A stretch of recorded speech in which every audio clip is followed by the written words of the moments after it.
Instant dosa అనంగానే మనకి first గుర్తొచ్చేది గోధుమ పిండి దోసలు. రొటీన్‌గా చేసుకునే గోధుమ పిండి దోసల్లా కాకుండా నా స్టైల్‌లో ఒక మంచి టొమాటో చట్నీ కాంబినేషన్‌తో ఇన్‌స్టంట్ దోస ఎలా చేయాలో చూసేద్దాం రండి. ఫస్ట్ అయితే చట్నీ కోసం బాండీలో 2 టేబుల్ స్పూన్స్ ఆయిల్‌ని, హాఫ్ కేజీ కట్ చేసిన టొమాటో ముక్కల్ని, 2 టేబుల్ స్పూన్స్ పల్లీల్ని, ఉప్పు, పసుపు, కారానికి తగినంత పచ్చిమిర్చి ముక్కల్ని వేసుకొని బాగా కలిపేసి మూత పెట్టేయాలి. టొమాటో ముక్కలు మగ్గిన తరువాత స్టవ్ ఆఫ్ చేసి కొత్తిమీరని వేసుకొని చక్కగా కలిపేసుకోవాలి.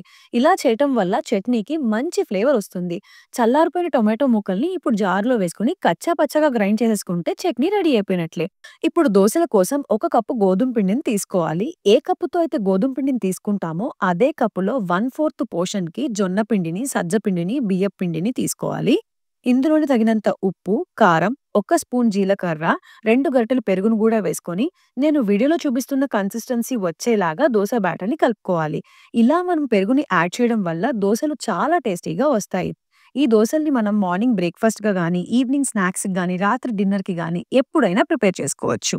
రెసిపీని డీటెయిల్‌గా డిస్క్రిప్షన్‌లో యాడ్ చేశాను. డెఫినిట్‌గా ట్రై చేసి టేస్ట్ ఎలా వచ్చిందో కామెంట్ చేసేయండి.